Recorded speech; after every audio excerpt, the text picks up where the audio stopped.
Vietnam, Cold War, communism versus capitalism, North versus South. And in between in this war, my parents, living in Ho Chi Minh, previously Saigon, as young teenagers before going to Switzerland in the 1980s. This special vlog takes place between the remaining days of Tokyo in February and the trip to Hong Kong and China. And this is the first time that my parents come back to Saigon, and for me personally, the first time visiting Vietnam. From the stories I've heard so far from my parents, I was skeptical, like really skeptical. But is that even justified?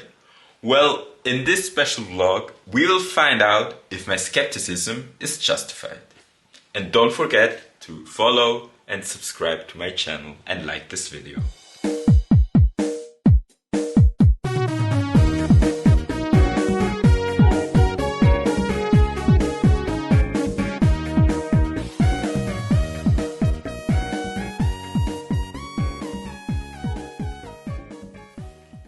We took our flight from Tokyo to Ho Chi Minh, which was a horrible flight. We flew with Vietjet, almost 7 hours, no water, humid air, and no yen left, and no Vietnamese dong yet, and they did not accept card, and almost dehydrated in the plane. Perfect start, right? Well, don't worry, it gets even better. We waited some hours in the apartment lobby, went out, explored the Ben Thanh market and the Bui Vien Street, the party mile in Ho Chi Minh for tourists, went back to our apartment, which was at least nice, had an amazing view on the sunset, and then guess who locked himself out of his room with phone, camera and everything there? Yes, me. Which is also why there's no documentation that this happened, by the way. Alright, next day. Now look at those streets. If Tokyo Shibuya was the definition of crowded people, then Saigon would be the definition of crowded motorbikes. Just look at this.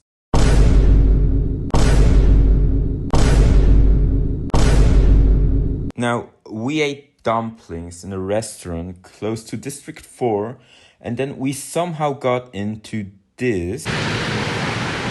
Well, we are currently in Ho Chi Minh and we want to go over this street. 你行少少啦。That's one.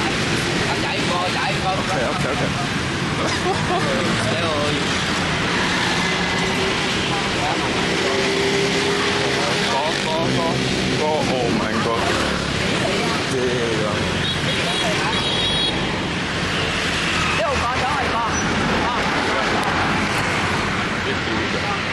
So, if you ever need an expert for jaywalking mastery, I'll be the guy because I've perfected it in Vietnam.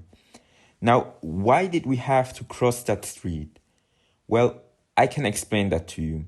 On that side of the street was the neighborhood where my father grew up before coming to Switzerland. And most interestingly, the house of where my dad lived was still there, and almost every neighbor who did not leave Vietnam were still there as well. So my dad had some nostalgic talks with his old neighbors.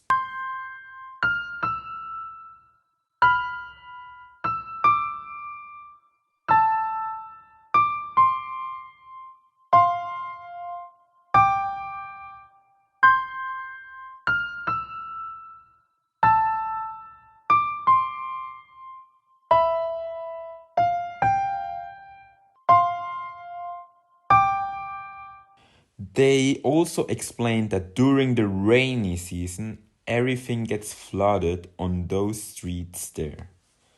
So we had a catch up, and we even got to see the wall inside of a string production from my father's old neighbors, where they also mentioned that the quality of their strings were not that good, like in comparison to the market leaders in that production.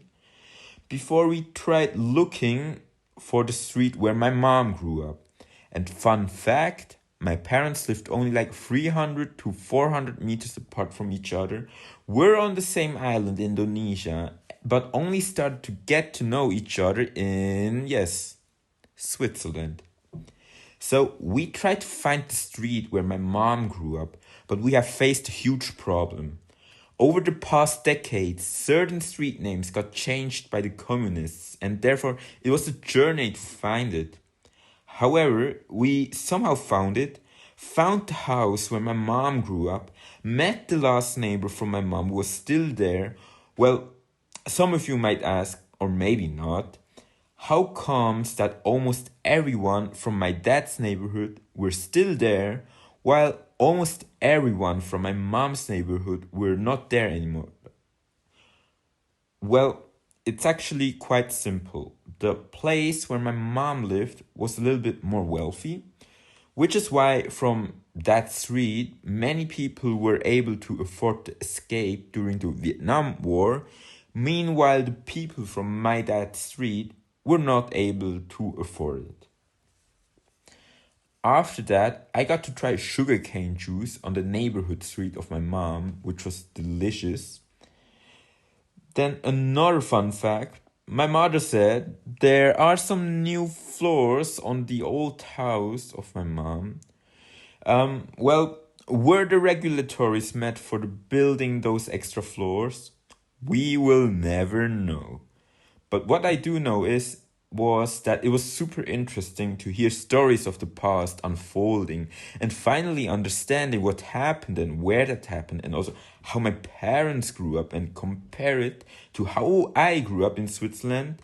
And then I have to say, I am indeed living a luxurious life here.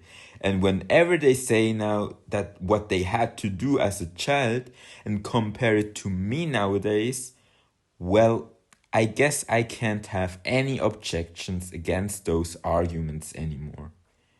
So in the evening, I was able to shoot a little time lapse of the sunset, and then after that, we went to a little boat tour.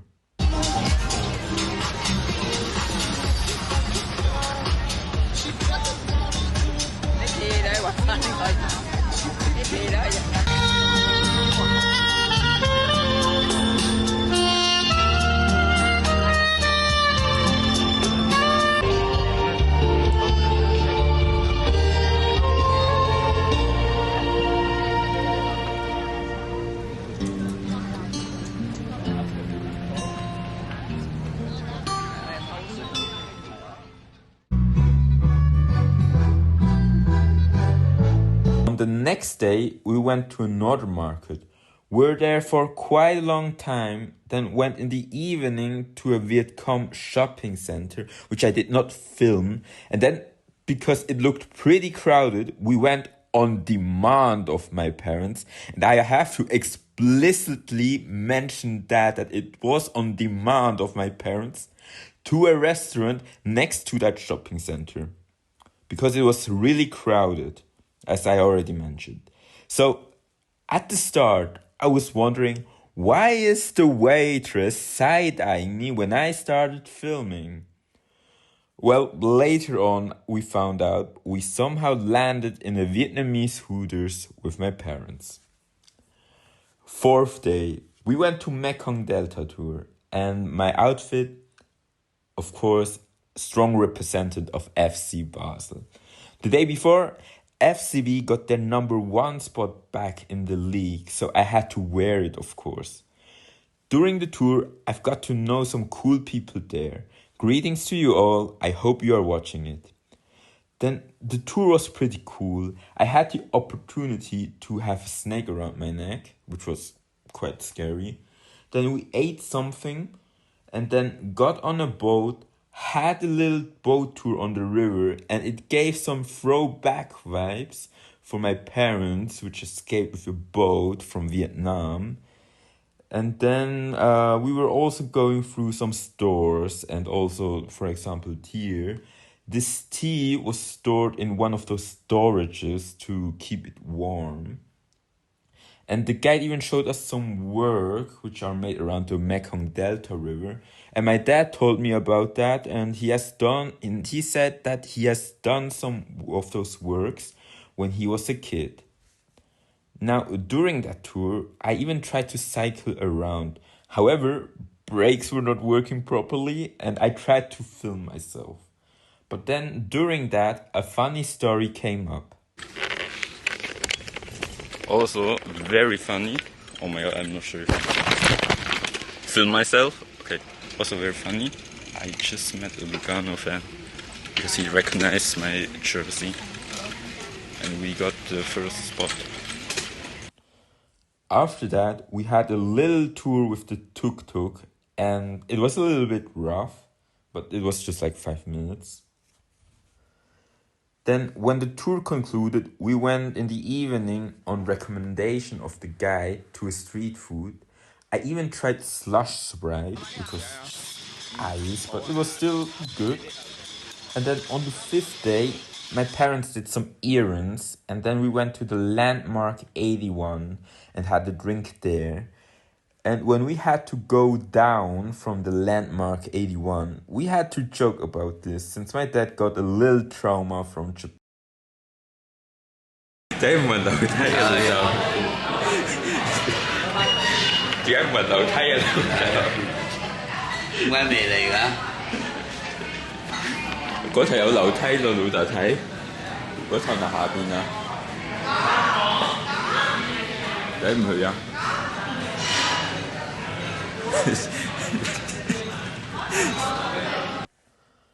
？Alright, 6th day, we went to the Gucci tunnel, which was, for me personally, way too touristy and not recommendable at all. They explained there what has happened and how they fought against the people against the South, and the soldiers were also cornering my dad a little bit for whatever reason. Then we went to the market again. I cut my hair in the evening. We ate something, and then on the 7th day we ate some dumplings again. Went to a koi bar, and this actually concludes our Saigon trip. And then we flew to Hong Kong, but this will be in my other vlog. And as conclusion, I was positively surprised from Vietnam, and I might make another trip to Vietnam on the second half of the year. So see you in the next video, and don't forget to like this video and subscribe and comment to this channel. Also very funny. Oh my god, I'm not sure.